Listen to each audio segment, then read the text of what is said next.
So,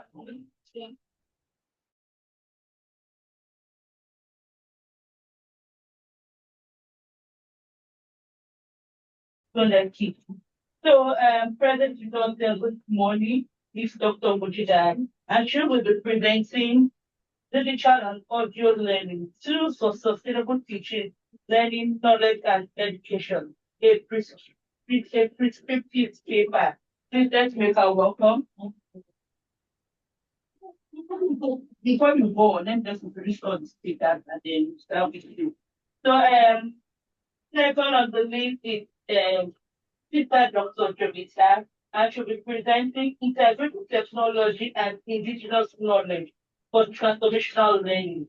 Implications for social science education students in the federal universities in Nigeria. Sister Jovita, you're welcome.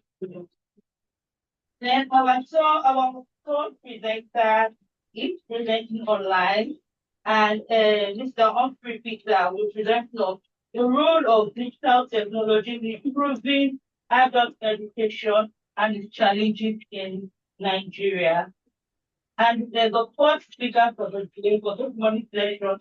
Please, Mr. Bayomi Israel and Dr. Rubin Mekti, and they will be speaking on Techno Conference, Becoming Digital Surrogacy, exploring impact on childhood nurturance through the lens of early years practitioners. So thank you very much, everyone. Let's go for me.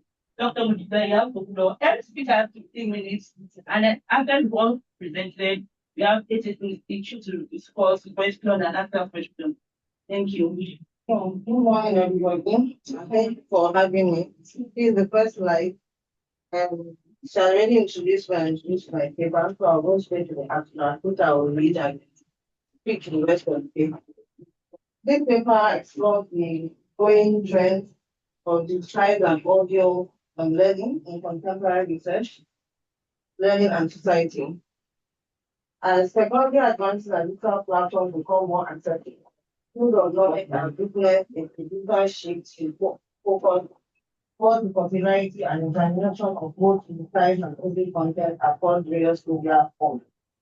The way text, whether dictionary or otherwise, are first determinated and finished, and paved the way for the emergence of digitized content, which transforms traditional text into new forms and mediums, including ebooks, audiobooks, internet research, certificate, virtual learning, even the Zoom that we are currently using, teaching, learning, and so on. This study examines the potential embedded in digital and audio learning. It criticizes the existing design of digitized and internet courses that didn't actually commit intellectual things. As many have said that AI should not be used or should be used minimally or it shouldn't be used at all.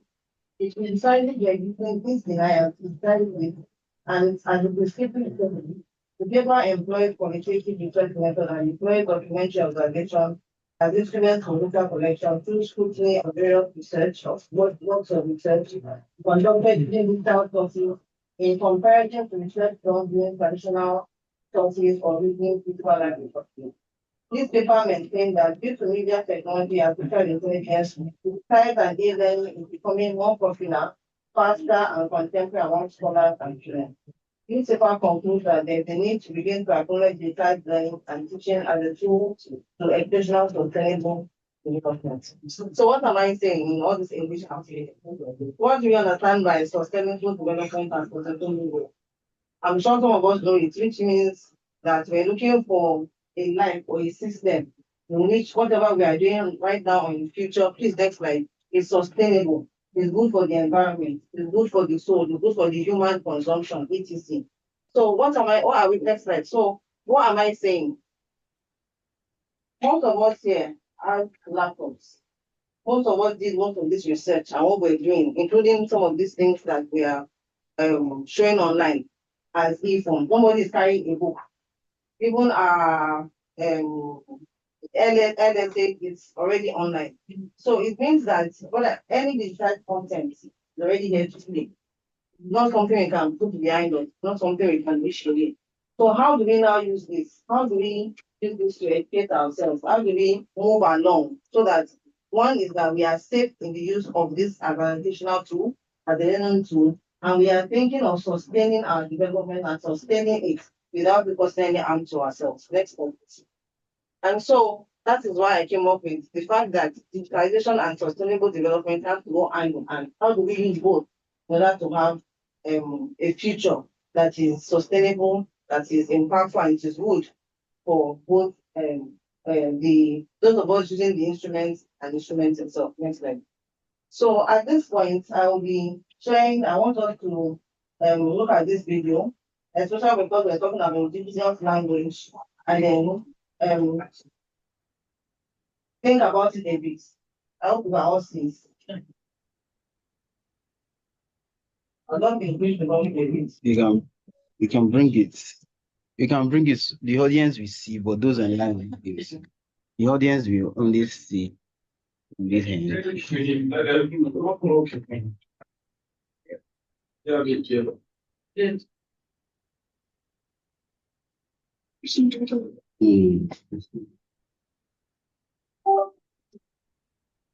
Okay, yes.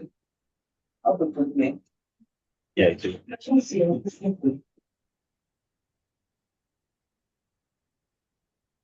I mean, go to volume.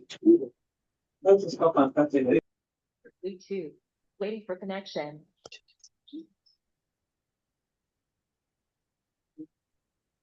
USB speaker. I couldn't even imagine. I think it's not really. Oh, no, okay. Starting, yes. Yeah. So we that's one first one. Can you not hear? It is not what we have, but what we do.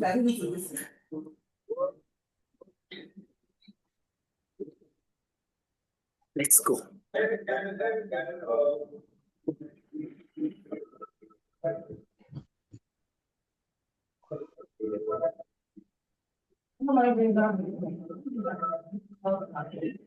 Yeah, to the big leagues, guys.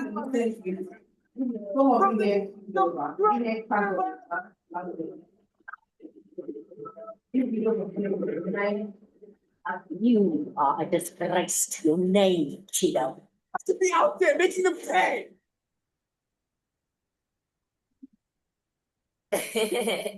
Move.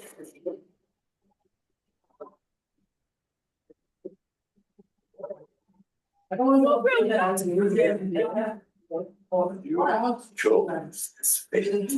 You think that's fast? What's this? Was given by 9% as it for an African audience, especially children and adults. And it is talking basically, and it has 9 different African languages.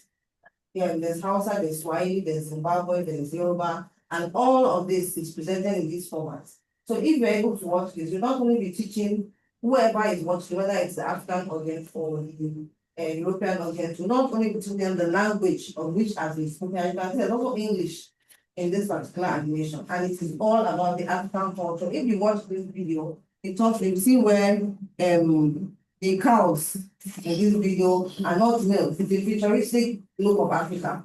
You know, you don't see them milking the cows the way we do now. It's done like stand, you stand the cows. You know, so it's showing high-tech AI futuristic, because we need to understand one thing. Digitalization is here to stay. I was at a conference recently where they asked me a question on AI, because it was a human resource, and it said, how would you see the future of the world as a human resource person? And how would you be able to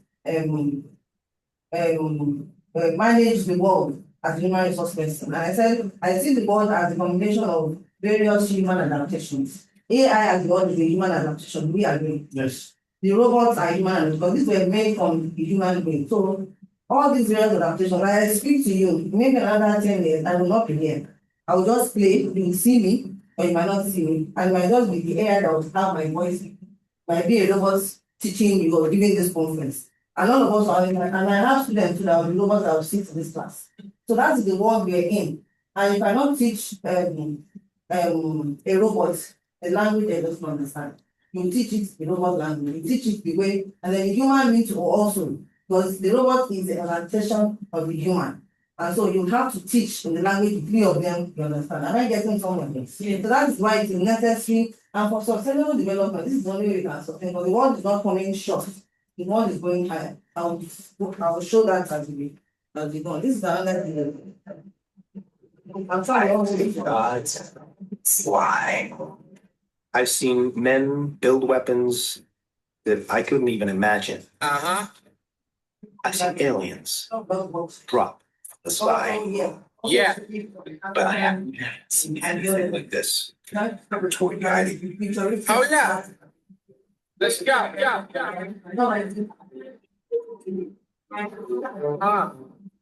Yeah, home.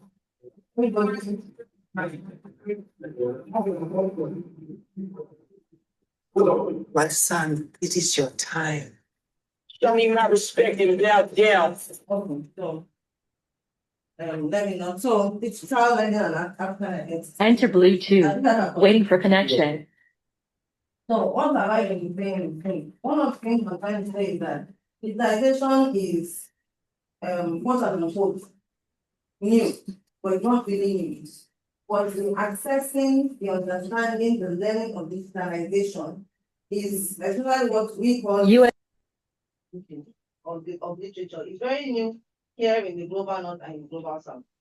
Why is it new? Because except for University of Lagos, that had the Center for Digital Humanities, a lot of universities don't have it. Even abroad, some of them have it under what they call adaptation studies, where the theater department, the media studies, and literature have been filled into one. But it's still very new over there. And so because it's new in both worlds, we have to find an African identity. How do we study? How do we write like Kunda is doing? The books that have the African identity, how do we build our own identities to analyze, assess, understand the new African reality that we are in? Yes. So that's what I'm trying to explain about the digital learning and the African identity. Next Right. slide. Yeah. So $187. Can we go to the next slide quickly? no worry. I was an issue there. I think it's like 4 or 5. Okay.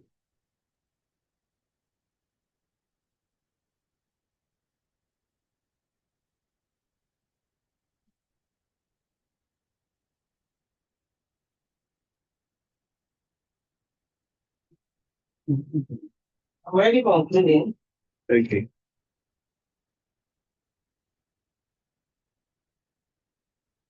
Making a prescription for sustainable development. So, like I said, we need to begin to think in this format so that we're not caught unaware. I think I've explained that already. And then yes. And then I was talking about the future of learning. That's why I didn't want you to remove the video. $187. I saw what I said there. This is the future of learning. I don't know if any of us are using the new tablet. You want the biggest Apple pickup in years. Suggests Tesla is preparing to launch a Starlink-powered bi-tablet packed with unbelievable features such as solar charging, mobile satellite internet, Tesla car internet. Just what the other guy saying. So this computer will not die. This computer will not need internet access. This computer will always be on because it is using satellite energy, satellite solar internet. So you don't even need the SIM to access this computer. So what am I saying? This is learning. And this is where learning is going. And for that reason, we need to come on board so that we also can understand where knowledge is going, where learning is going. There's what we call internet language as well. So I hope I am not going to confuse you, but make you understand that, that there's a need for us to embrace digital knowledge, embrace audio learning, because in Europe I was in London, I think, beginning of the year, and they said almost they had the data for about 60% of learning for children between the age of 9 and 10 is being done by audio. Because you see that all of them listen to audio from they said from 4 to 6, which is the time when they come back from school. So they've used this time to begin to teach them audio learning. So thank you. Thank you very much. Thank you much, Dr. Mubuda. That was a very interesting one. And like she said, it's a prescriptive paper, and she's now suggesting and telling us the way to go in the incorporation of technology into knowledge building.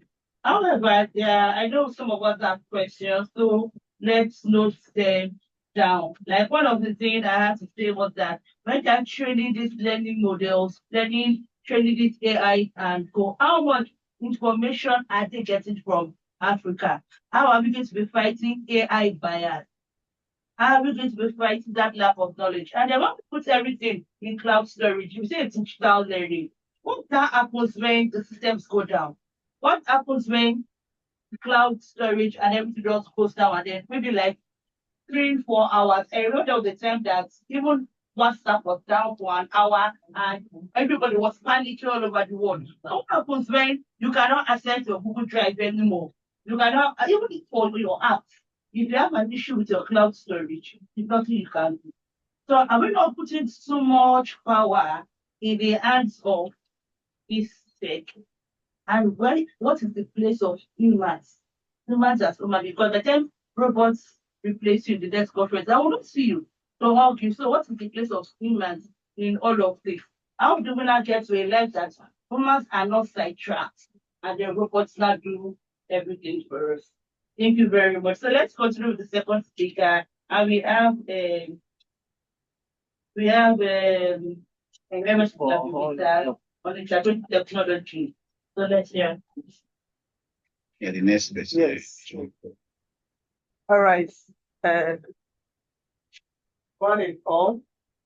My name is Mr. Dr. Denita Itubobe from the University of California. I'm here to present my paper, first page. I'm here to present my paper, Integrating Technology and Educational Knowledge for Transformational Learning, Implications for Social Science Education Students in the Federal University of Nigeria. Now, on the next slide, when we talk about indigenous knowledge, there are a lot of things that come to our mind. We talk about African thoughts and ideas. It's very important. And these are our identity because we have our own culture. And we know that culture is a way of life of a particular group of people. And that is very, very important. Now we talk about this knowledge. It comes from the wisdom and ideas of Africans, which is very, very important. Then the next slide. Then if you look at it, these ideas and wisdom, most of us grew up from it. And we gain it from our forefathers. These are the views of different authors that talk about this indigenous knowledge. The first person said accumulated wisdom and traditions. And we look at folktales, look at proverbs, history, herbal remedies, bones, pattern. All of in our different cultures, we know how we go about this. In Igbo, as you said, folktales, our elders will be there. An elder in Igbo will come and say, just tell us what happens when we are not born. The children will circle the elders. That is how it is in our place. Then history is elders. I will tell you the history. I might not use herbal to treat something illness. Maybe you can position yourself. These are very, very You're important. backing the camera. So you can position yourself. All these things are very, very important. I can stay here. Yes. And you to talk about the knowledge passed from one generation and another. Look at our agricultural practices, traditional leadership. These are the knowledge we pass from one another. Look at our historical roots, traditional dance, clothes. There are like the Akwa side. We know them about their clothes. That whether you are a male or female, when you grow up, they will teach you how to sew it. Another author said that it is a communal understanding that depends on the culture of it. That is what that culture wants. How do they understand their way of life? The next slide. So these are what we call indigenous knowledge.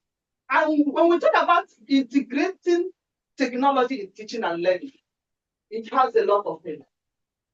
When we integrate technology, as we are doing it now, you see that most of these things, when they come into tech, we are talking about tech. But the question is, can we return the originality of our culture, indigenous knowledge?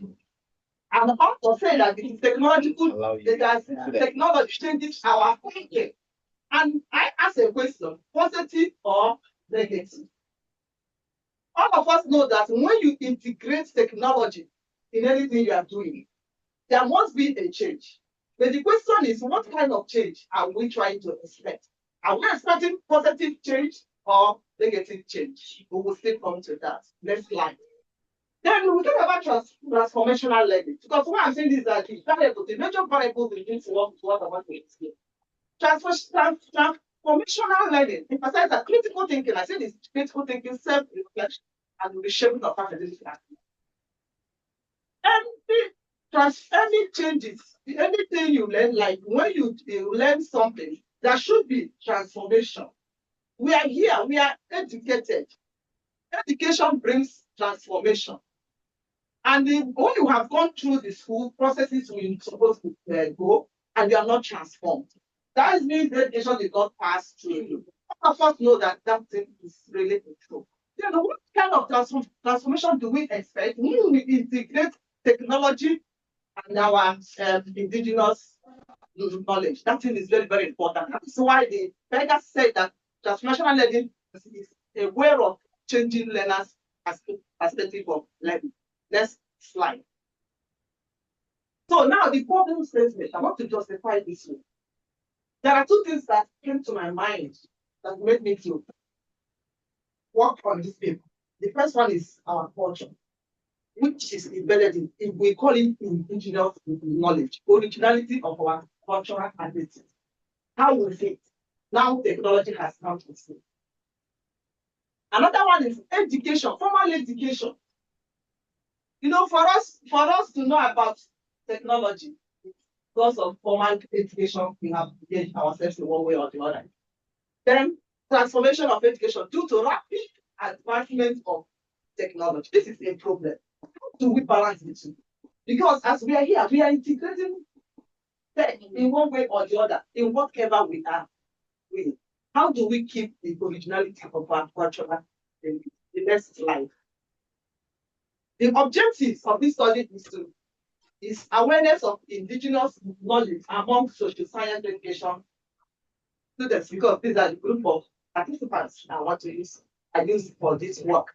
Another one is the role of technology in preserving and disseminating indigenous knowledge. And another one is the impact of integrating indigenous knowledge. And the last one is strategies and best practices. The next slide, please.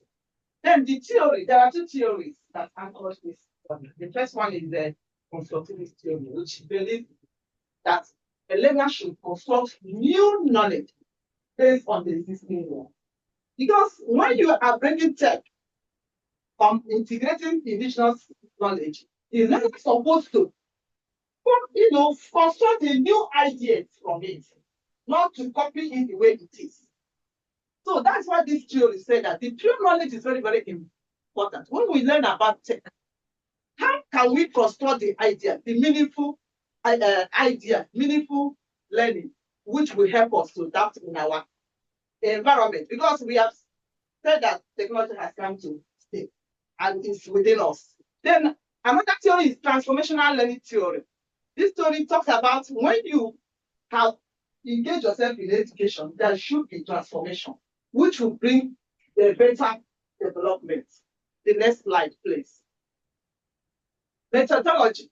This work is a descriptive survey, and why I said the descriptive survey is that it will help us to identify the characteristics of the participants and also the trends and patterns of this work. Then the population comprised of social science education undergraduate students.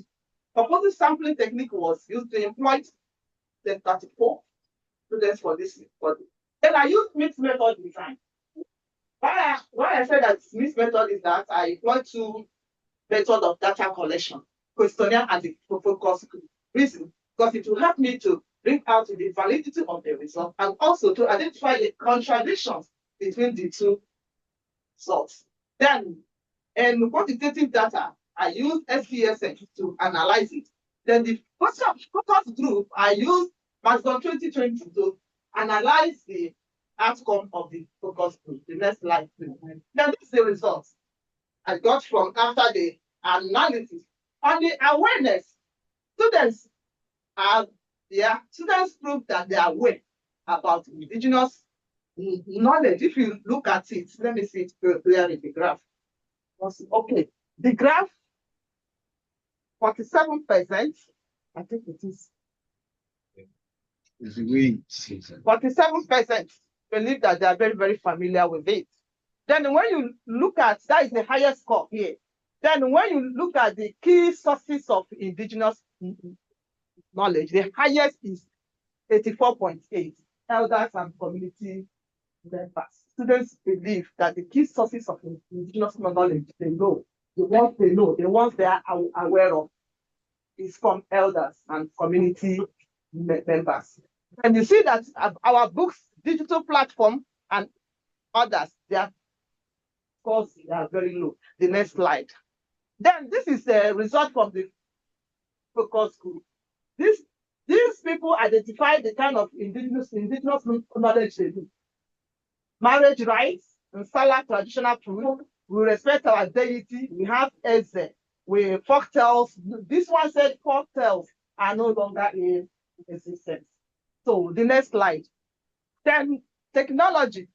This is the result. And from here, you can see that they believe that technology can influence indigenous knowledge. Yes, very well.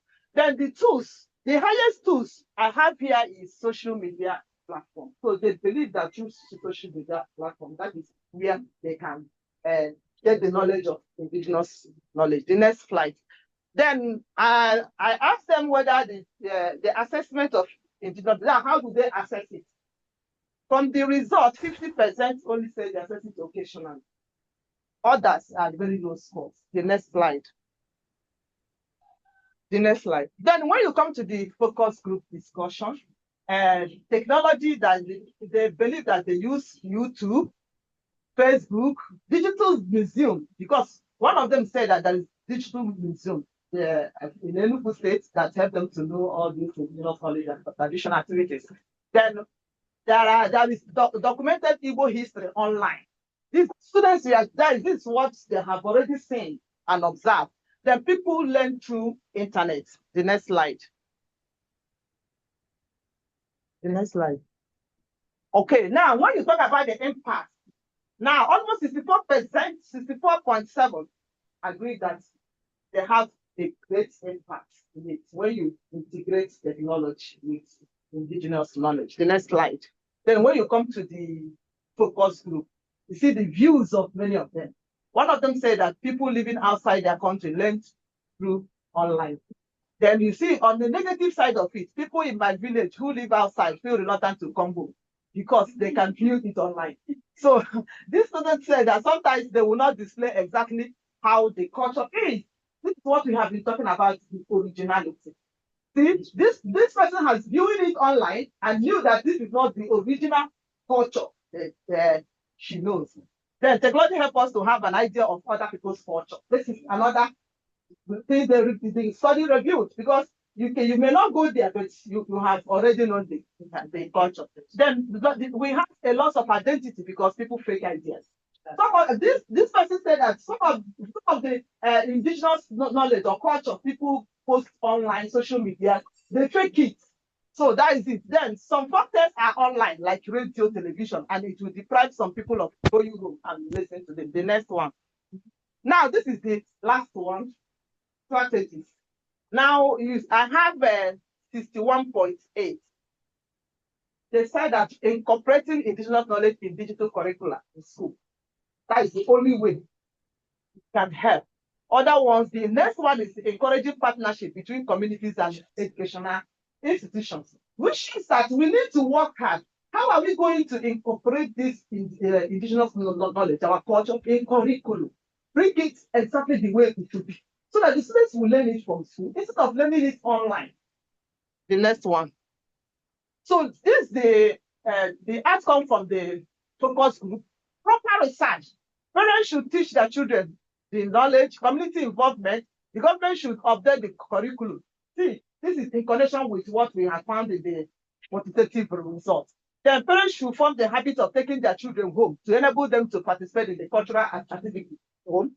Then the three Nigerian languages, this is where in fact I'm concerned here. This person said the three Nigerian languages should be taught in school.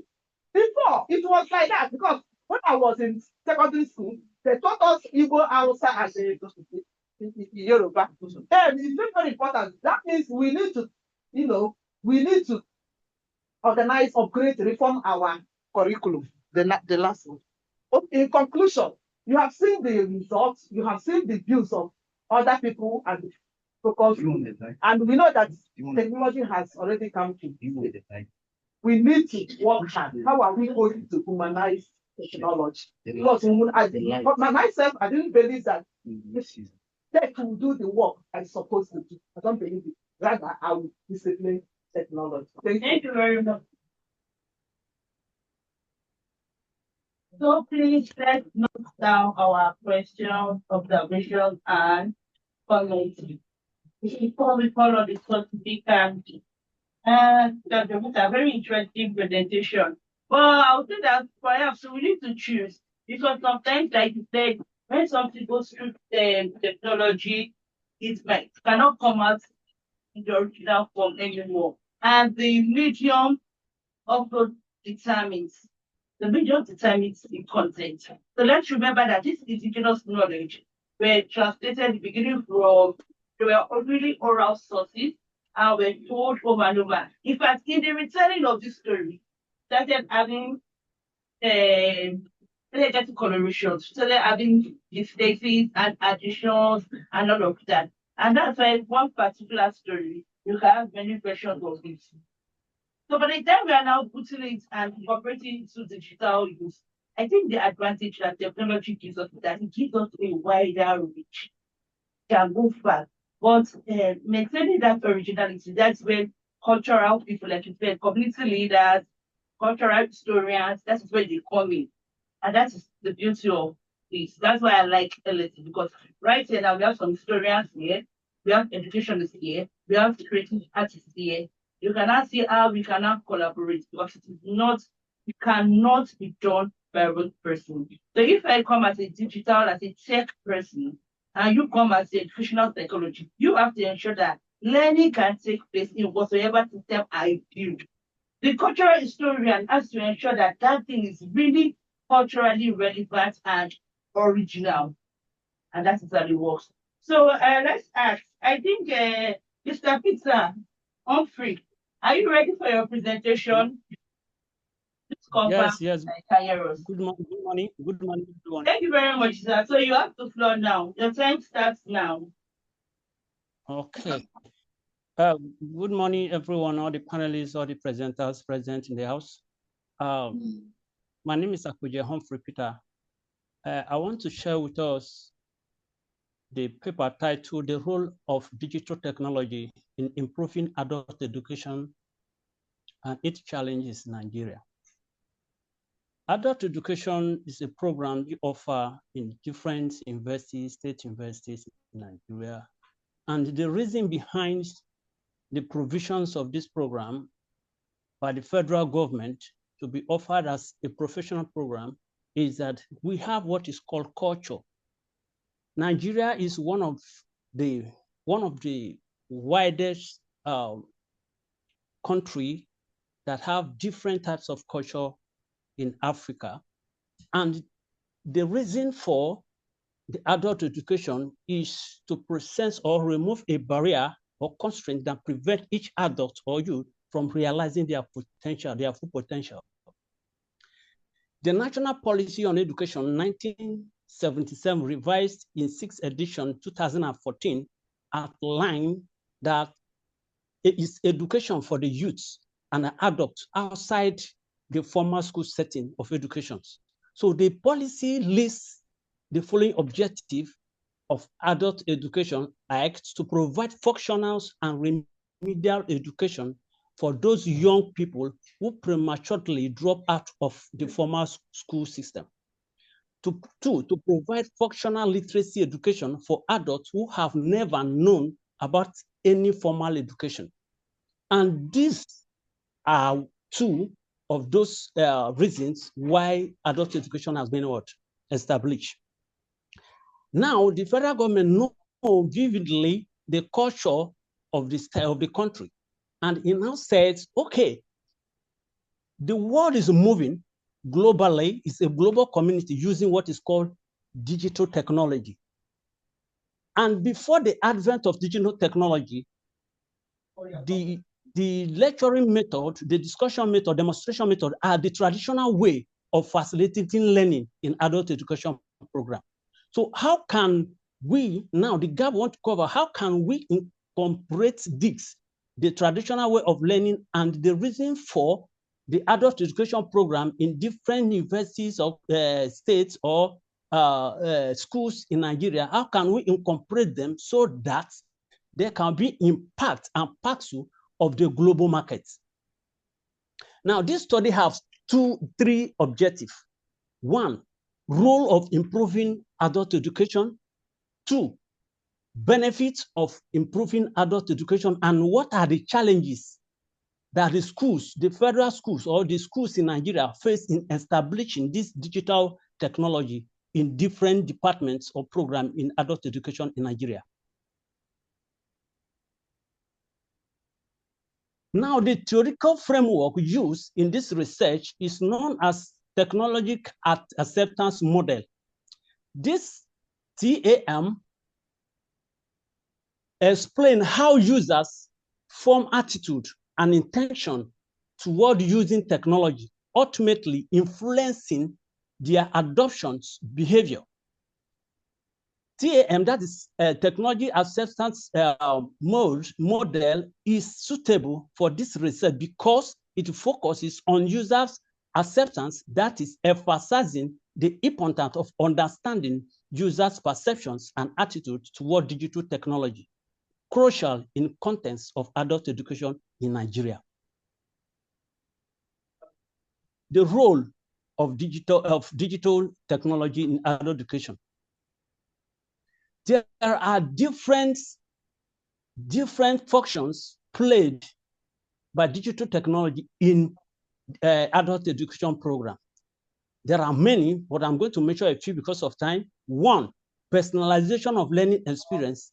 This has to do with emergency of this artificial intelligence that is reshaping the learning and teaching, developing the landscape, especially in tutoring or tailoring experience in meet with individual needs. That means you can learn on your own space, in your own convenient time, in your own house, using what? Digital technology, using your laptop or your phone. Two, it enhances engagement with interactive learning tools. Your learning tools is now the digital technology. Instead of going to the class, being in discussion with your lecturers or with your teachers, using demonstration methods with all other students, maybe causing the kinds of, no, not all students can learn fast when you are demonstrating. Some learn while they are on their own, maybe in their own private place, pay more attention than distraction. Three, using chatbots. Students can be able to interact with their learning tools and learning more in their own private home, interacting with other people through text message or text interface or voice interface. Three, blogging. It is digital personal journals that is published in internet, and it consists of discrete items like posting that's often arranged in revised chronological order, starting with the most recent ones. So the standpoint of education, the accessibility and the simplicity of blogging software enable the creation of blogs that are workable classroom activities and a ways of what for teachers to interact with one another. Then we talk about the first one is what? The social media network. We have the WhatsApp, we have the Facebooks, we have the YouTube. All these are what? Social media networks that we can be able to use to learn as what? An adult learner in our own private home, interacting with other what? Students or even with the teachers online.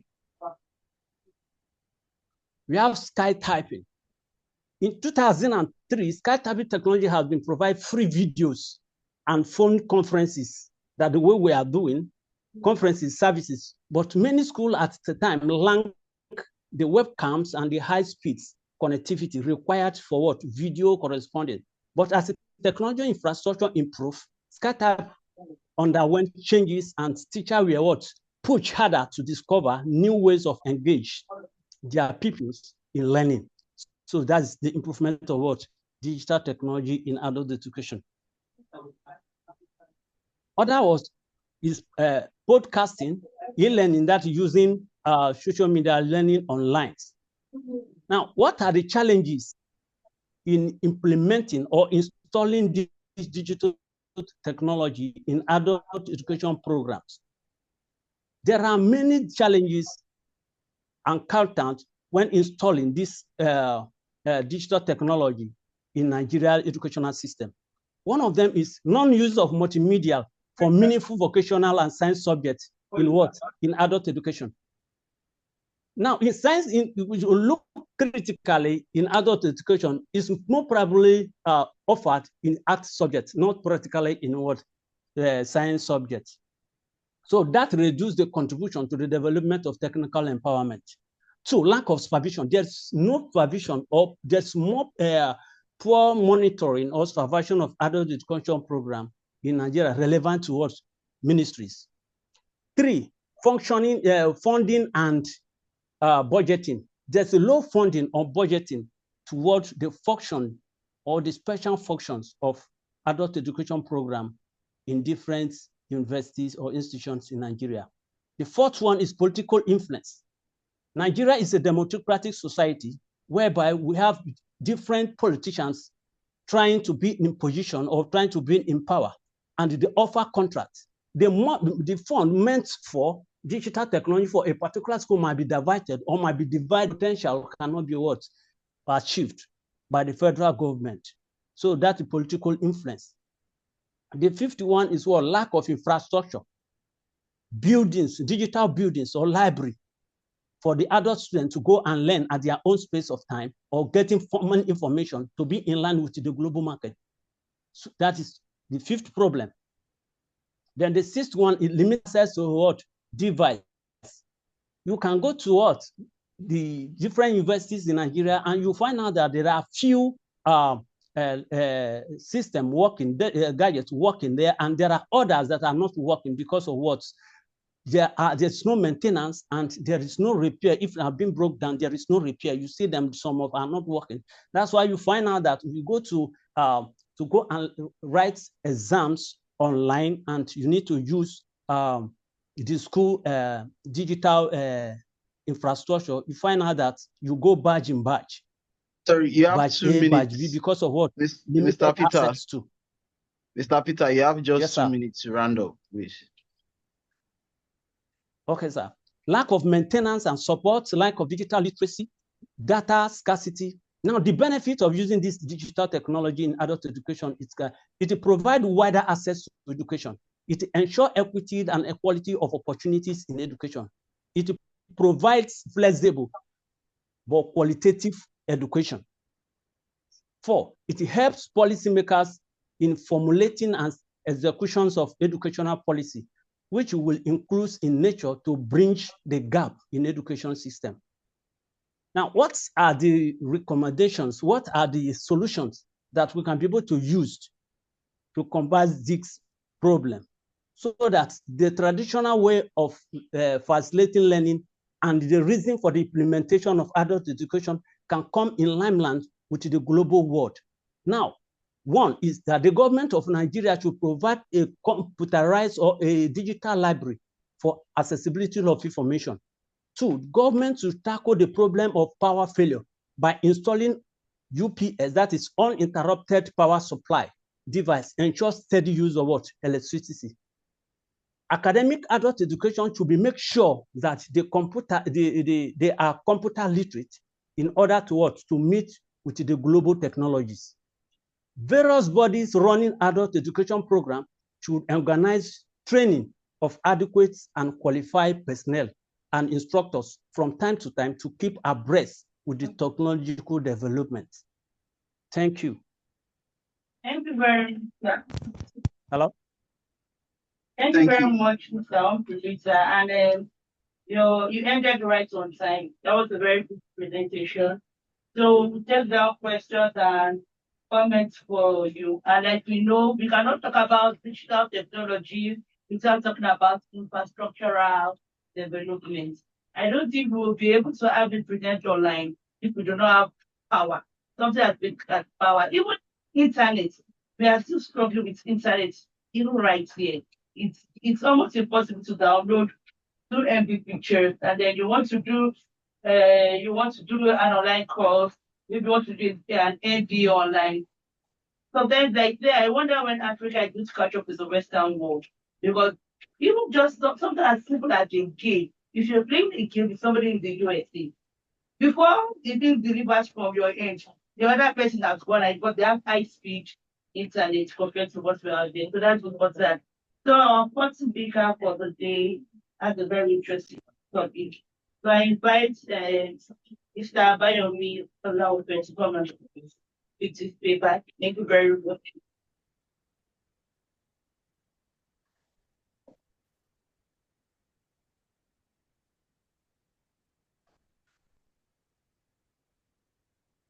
Hey everyone, my name is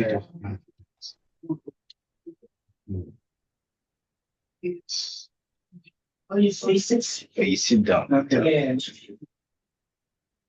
All right, good morning everyone. My name is Bayomi Olaofe, and then I would like to, I'm presenting the title.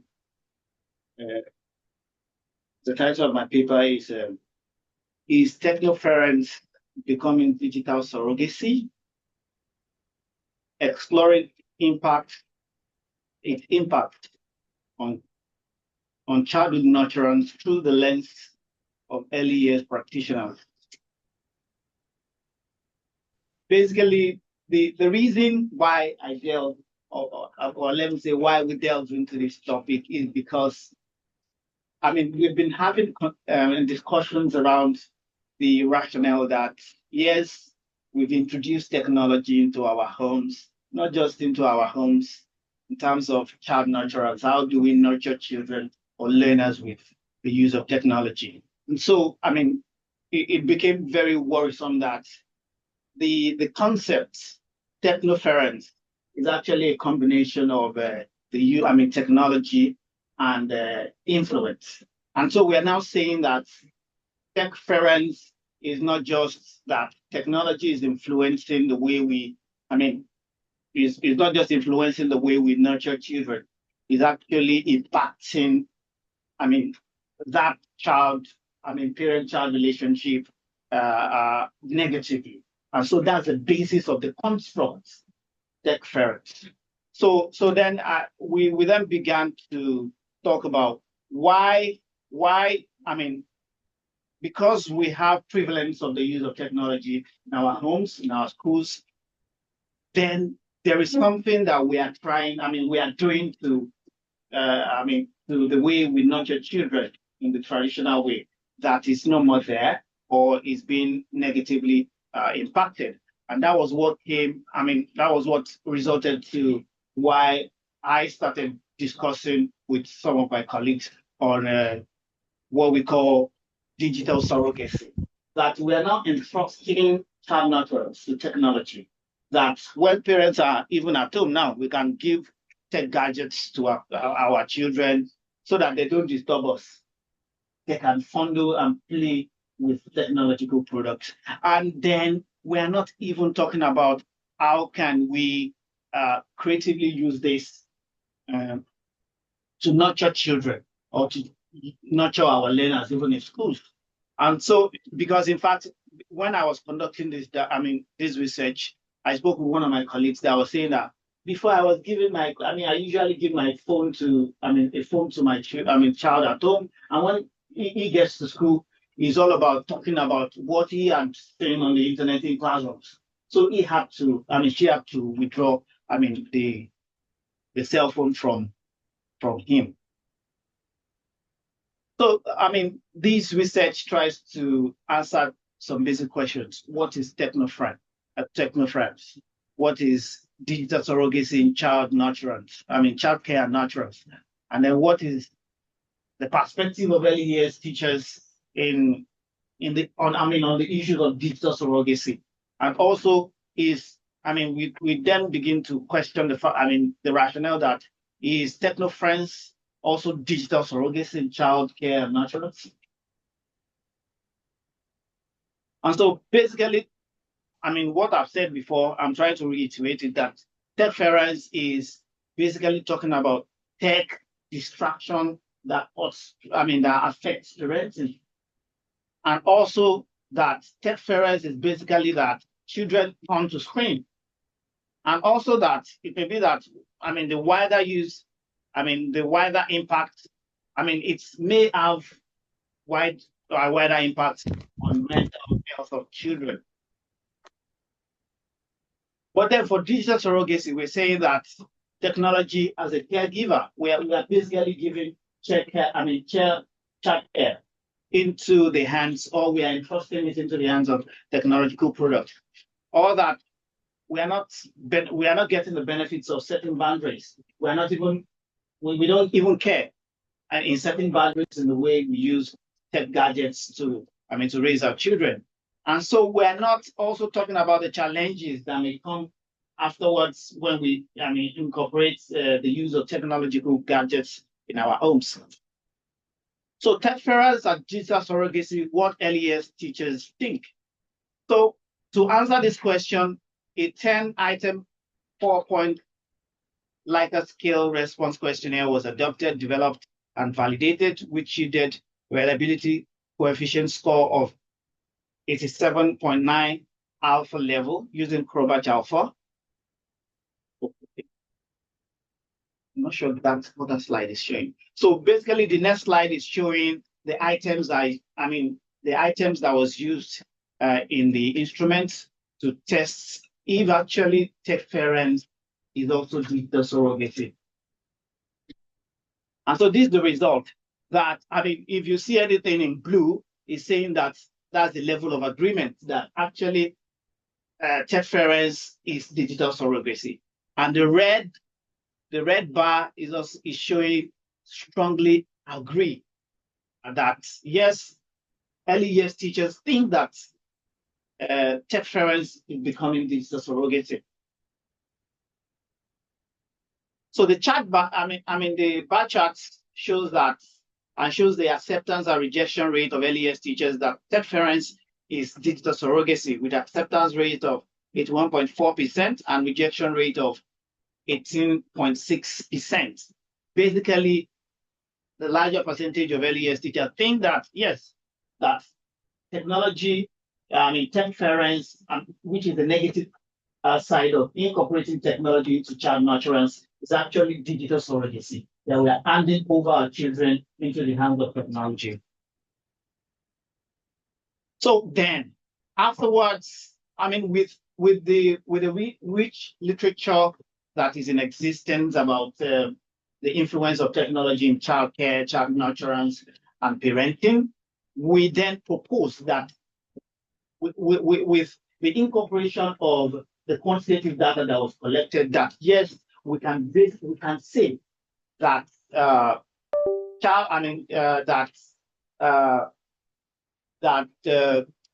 techference is actually digital surrogacy. And so we're proposing that yes, that there's a connection, and then we suggested a conceptual framework and also factorial analysis. That connects techference and digital surrogacy together. That later boils down to yes, they're actually talking about the same thing. The conclusion Several studies show that interference is disrupting parent-child or caregiver-child relationship and interaction, which translates to the fact that technology could have a negative influence on its users as much as it's beneficial. These studies therefore confirms through the quantitative data that interference is digital surrogacy and proposes a conceptual framework and factorial analysis to validate the findings of the study. And also, I think I need to point out the fact that digital surrogacy may not actually be on the negatives. It actually is two-sided.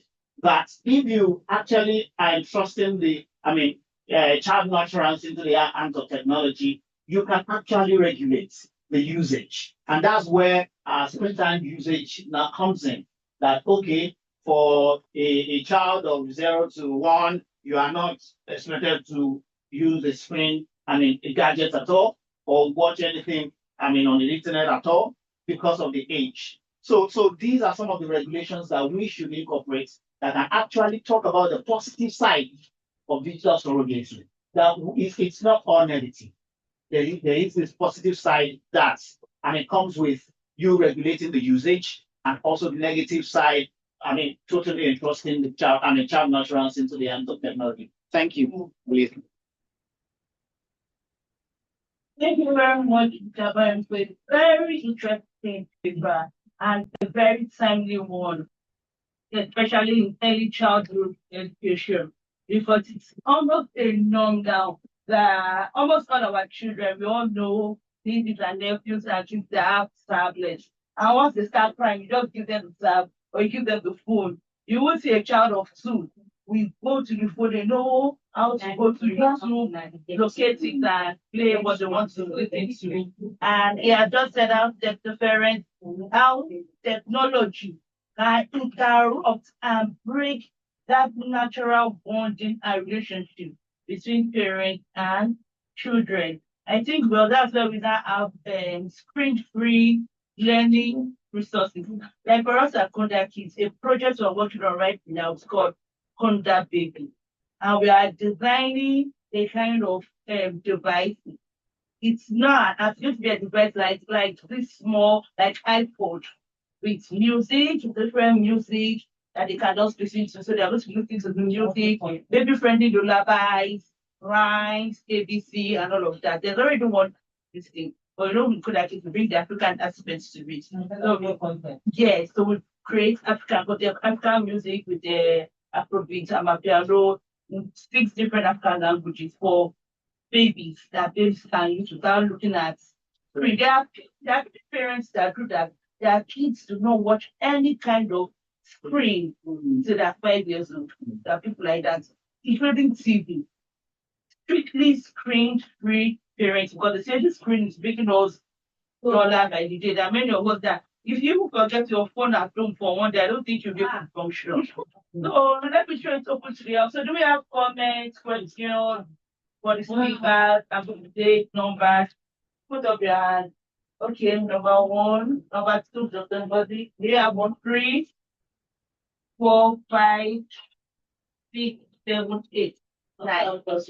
Okay, we have just like 30 minutes. Less than 30 minutes to do all of that. You want to that's 10. That's 11. Okay, yeah, quite a contribution. Because the next week start, everybody are very fast so that we can wrap up by 4:30 results. Thank you. So,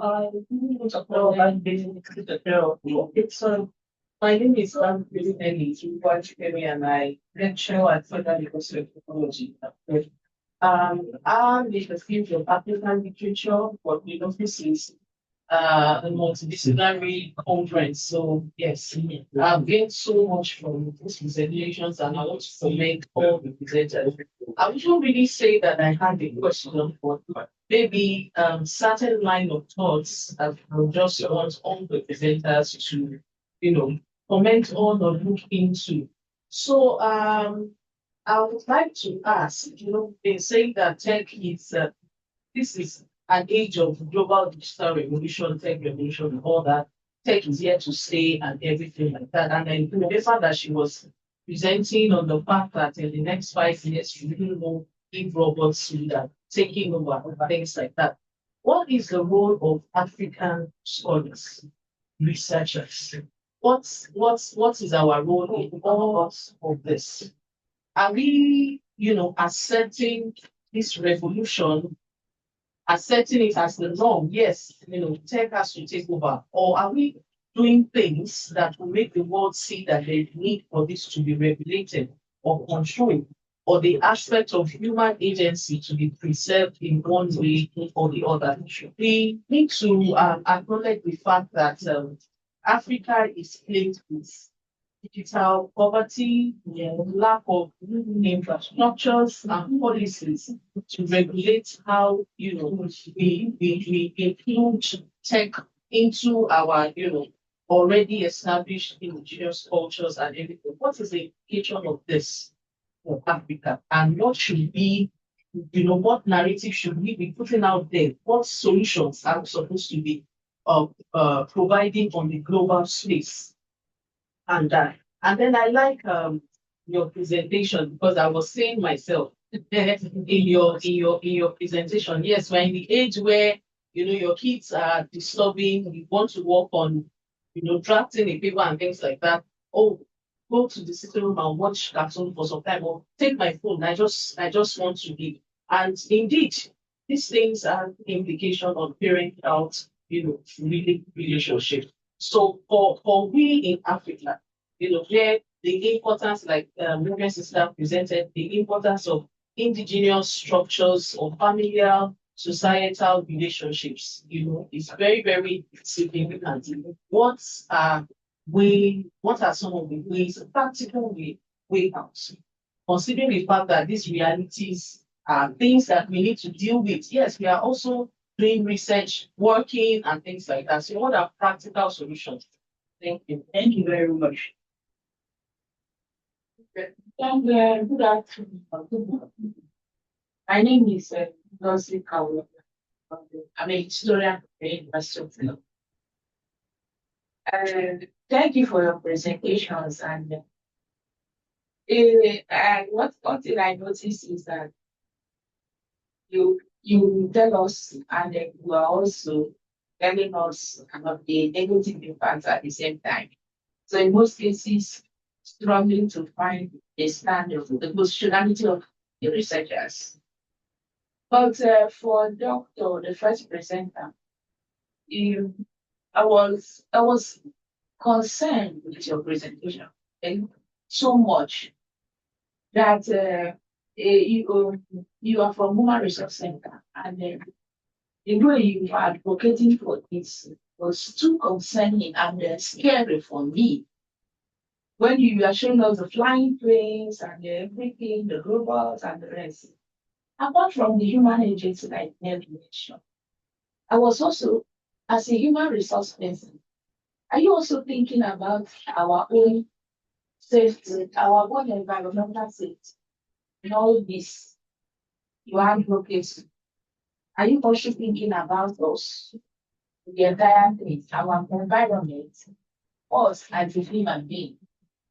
So that was it. And then the same person goes to Humphrey, because I think he's also an advocate of all this technology. So, and then thank you for the interference. This digital solution. I've learned something. So it has not really been ending. So I've learned something also. But even when I was saying yes, he's projecting what I learned, you also put me the other side, and it's okay, it's fine. And I wasn't also too comfortable. It also made me not understand your positionality, your research. And for sister, do you think looking at it from the Nigeria, is it not for me? Is it how I'm just asking the question of how in your research, even though you projected your methodology, how you were able to manage the big data for it is very.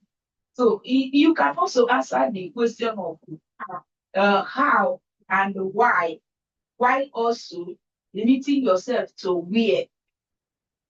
You understand? Without looking at it from there. And then to the presenters minus one we didn't give us his line. It's just an advice to all of us. So when you are in a conference, it's also good to make your slide less wordy. Because when you project all the things there, instead of looking at you, they are looking at you, which is quite distracting. So if you like Dr. Bernard I introduced to you yesterday when she presented, you found out that she just placed some one thing there and then she talked and we are all interested to know, to understand, to learn. So if for everyone here, it's good to make your slide test worthy. Thank you very much. Thank you, Dr. For having a very good one. So let me quickly go to the there was something she said I wanted to ask that, but somehow it has escaped my mind again. Too much technology. So this next speaker, before we get to the end, I'll come back to it. Just one second. The main thing is definitely confident psychologist. Okay, yeah, yeah. I just I don't want to go into key academic discussion, but I want to sort of generalize indigenous knowledge. In targets, as we are projecting our ideas, we are still bringing Western. This a sort of cultural diffusion that we are targeting, or how are we going to reduce the impact of Western world in Africa? We are projecting, there's no way when we project that we don't incorporate what we get from that. And even when we are displaying, it's not showing much of Africa. It's rather what we get from the Western world. So what's our target? Is it to cultural diffusion that we are targeting, or we want to reduce their own, working towards our technology that will project Africa in everything we are doing? Yes, it's still bouncing back to us as researchers. What are we doing towards building our own? Thank you very much. And I think you want to answer that. Depends on the okay. And that's from, thank you for Okay, let's take the first one before. Yeah, just They should not take that on the first place. Okay, the first break. Give your so that we're not My name is Ukwai, from the rest of things. So I have a question for the first two speakers. For Dr. Ladipo, she spoke so well, I mean, one of the presentation spoke so well about management and all that. But I mean, for me, it's one side there, then just talk about the good side or the advantages. Well, you didn't delve to the limitations. You need to hear. And secondly, we want to look at it again. Given that we control technology, that's truth in Africa. Don't you think digital management will end up, serving the purpose of American centric epistemology at the end of the day? Given that Africa is still getting for epistemic immigration. I mean, so much coloniality in Africa. Still rely on the American centric knowledge system. Then to my reverend sister, you said the findings, some of the percent of respondents said they assessed the knowledge system. What does that translate to? They assessed or they apply in knowledge system. Access it through social media.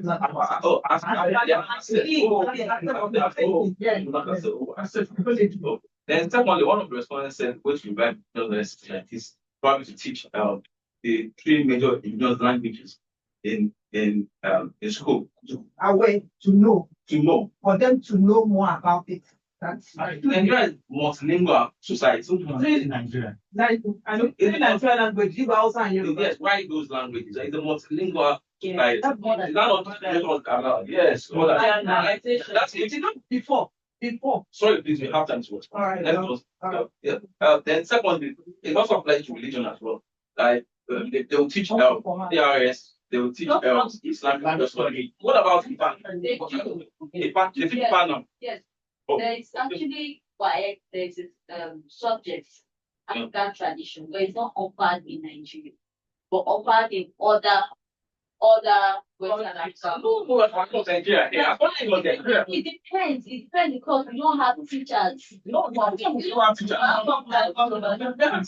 We have teachers. We have people that are knowledgeable in the back.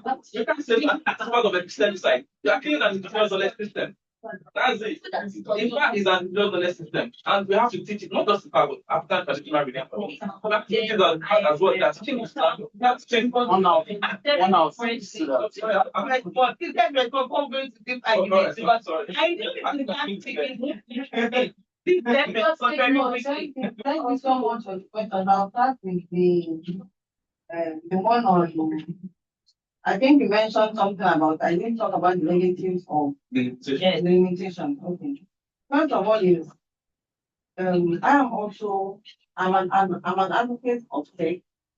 I speak tech and I believe in tech, but I'm not an advocate of the person that feels that tech will take over human beings. I've never checked any of my studies because you cannot create something and to take over you.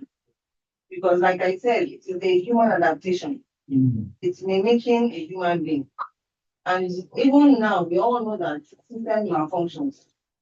At my age, I have menopause. I lose my memory at times. And so a computer is mimicking me, will definitely lose its memory. I'm just trying to show you that so already in the inbuilt of a computer system, in the technology that way, there's already a normal made in. That's why each day, there's this upgrade. So the new Pi tablet that Elon Musk just got out is going to remove all these accessories, no more wires. So if they try to build on this human adaptation, so it's not, and then I would like to give us the basic analogy of the food and food diet. Everybody is telling us not to eat anymore. Oh, I've been the desire of the fasting. The fasting is good for your health, good for this, good for that. So it's the same thing. Whatever it is that you want to use in tech, my slogan is discipline. Know it. What you don't know, you cannot use. What you are not aware of, you cannot know how to use it. So if you need to use a gadget or you need to use an app or you need to use particular AI, just pick it up. Know what is the limitation and know what you want to use in it. And then keep it. That's why I said in human resources, when I go to your question, human resources it's all about taking care of the human and the inhuman and the material resources. So what the other is AI or is a tech or an app or whatever it is, you are the one that is using it. I was, for instance, like I answered the question, I said, for instance, I know that the human being gets tired. The human being needs to sleep.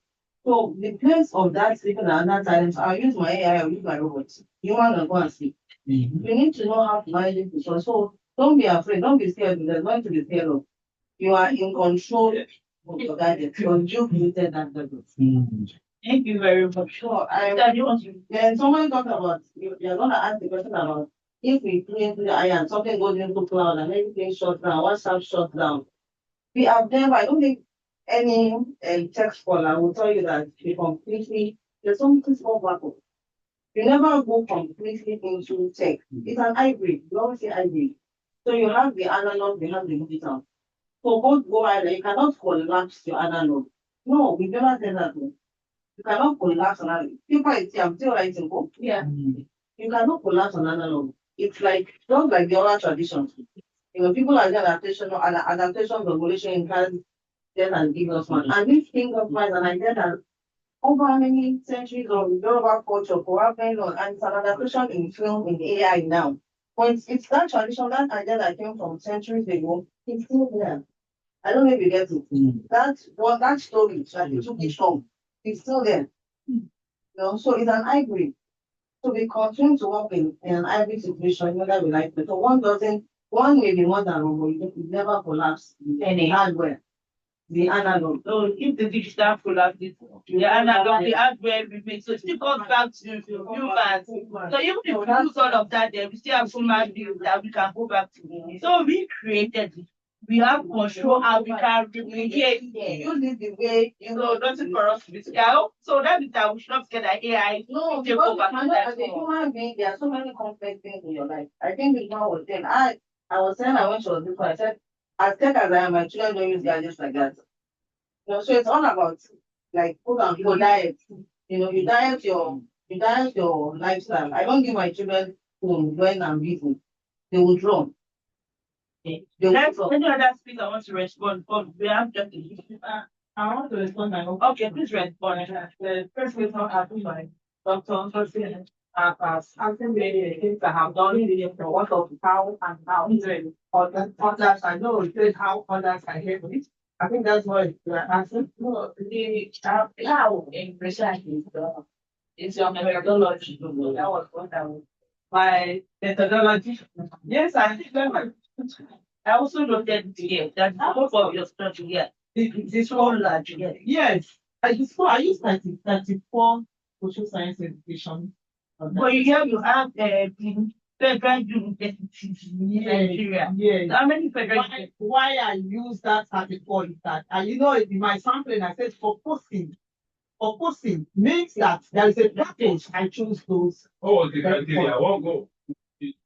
For every Yeah, in social science education department, there are different units there. We have economic education, we have geography, we have So if it's one university, the University of Nigeria, the land that's situation.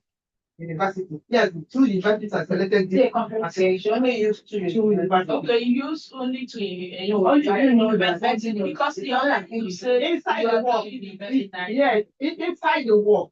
You know, this is not the main work. This is Okay, just, okay. like, is it so that inside the work, you see the reason why they choose university and why the person. So that happens if you use selected university. yes, From the topic. Yeah. I don't know that is so.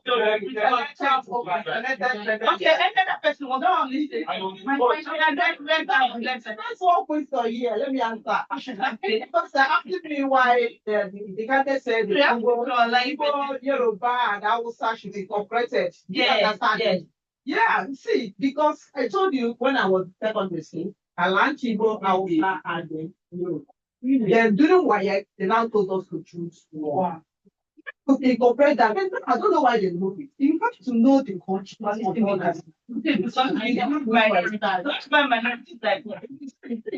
Problem we are having here. Because when you see, you learn the so one of them said that we learn other people for those who online. You don't understand. You are taught there in this school. It is the difference when you learn online. You don't understand. We are talking about originality. Because that's I know that you know about my focus and I will start my focus. Thank you very much. Hello,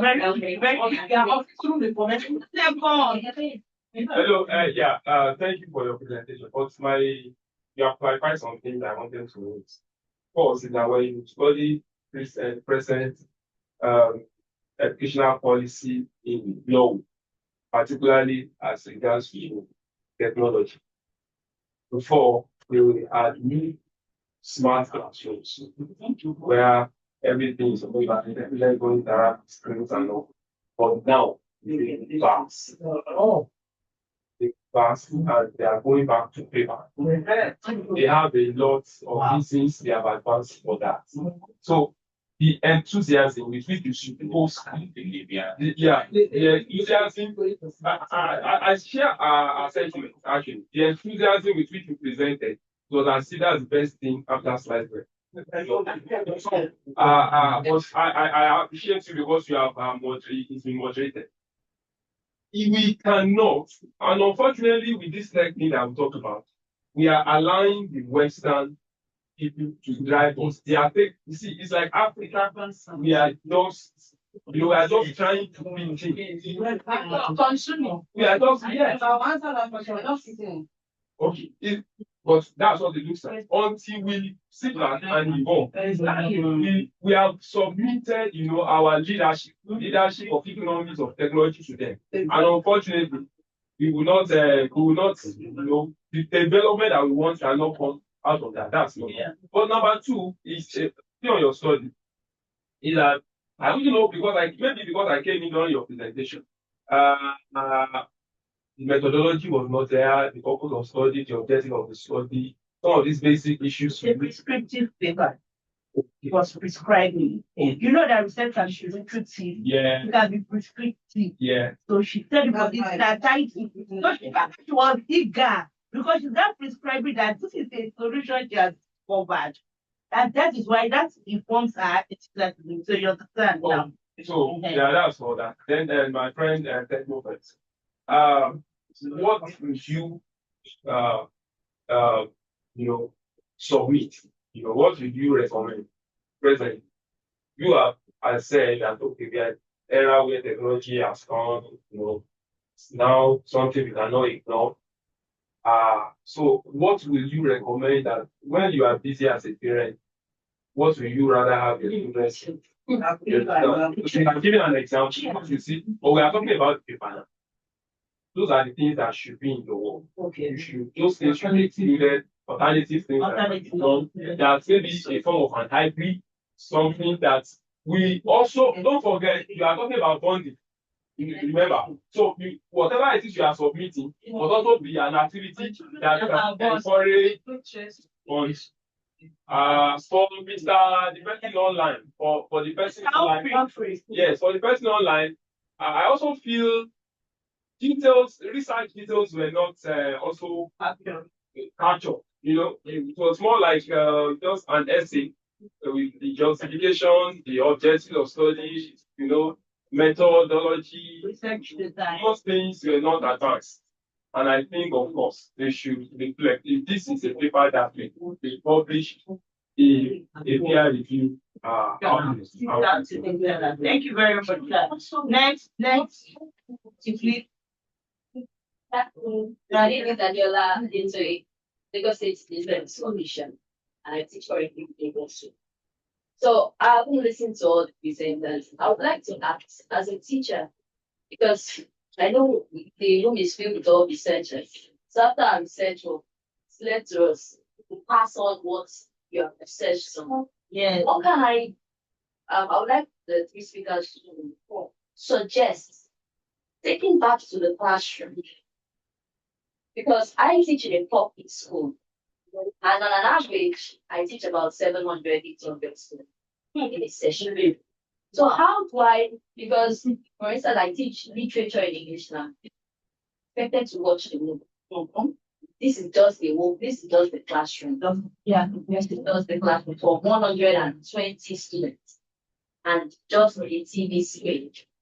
So how do I incorporate these things? Because if I do not use tech, I'll just faint. And I would like to also add to what he has said, that we are trying to pick the Western culture.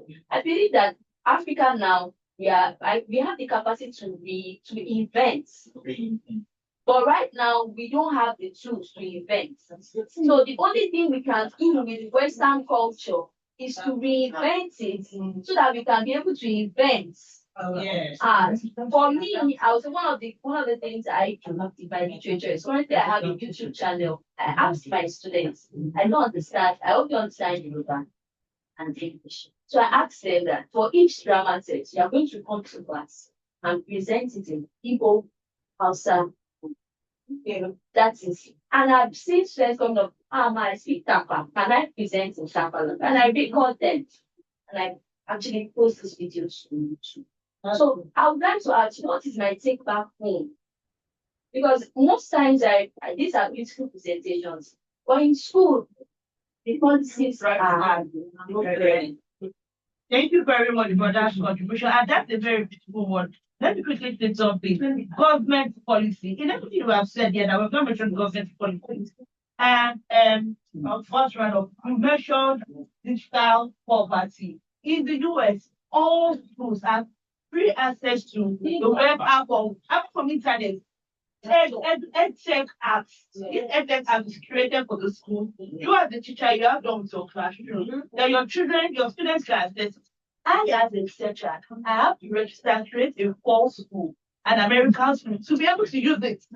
That's what I do. I will not just talk money. Want to create a school, look at Google Map, look at the address, create a school, enter the details, who have access. I need to. For all teachers and all schools in the US. Can our country do? Thank you. First, let me appreciate audience, please.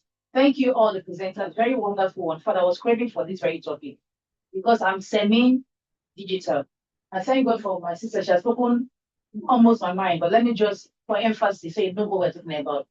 A recent example is that I tried Google. Okay, now I'm away from office, and as a passionate teacher, my small word as I am, I told them I let you, don't worry, we'll take it on Google class. Now I'm ready for the Google class. Oh yeah, I begin to click to every connect now, no internet. In fact, I was frustrated. Do you understand? So just like the show was saying, if so many people are going to the this computer, because somebody do this in your field, can they also create something to help Nigerians? So they'll be able to now begin to, use those things. Then you also, my chair has almost finished what I wanted to say. Our school setting, we don't have it. Okay, now I'm teaching a village school. Akaramot child is my class. They have this other phone, that touchlight something. Okay, how do I go about those stuff? The light is not there. These things are beautiful. We are ready to, yes, internet, what if AI has come to stay, tech has come to stay, we are uncertain. Please help us tell the people in government, please you can not, because you have research on it, you can really tell them our mind very well. Let them help us and bring, especially those of us at Lagos, people I will enjoy. I said, people, I'm coming from one place, so whenever I come here, I come to and learn lessons. What I want to implement and what you don't practice over time. It will give you, no matter what I've gotten from here, after 2-3 weeks, whatever, if I don't practice it, it becomes something else. So need all these guys to listen to help us. Now if you check now, before you want data, before you finish it, it has finished. Now, how much is my salary? There are so many issues. We want to take this, want to accept, want to invent, want to put this there, but we need this help to help us balance it all. Thank you very much. I got some. That comes to Our time is up. conversation outside. Oh, we have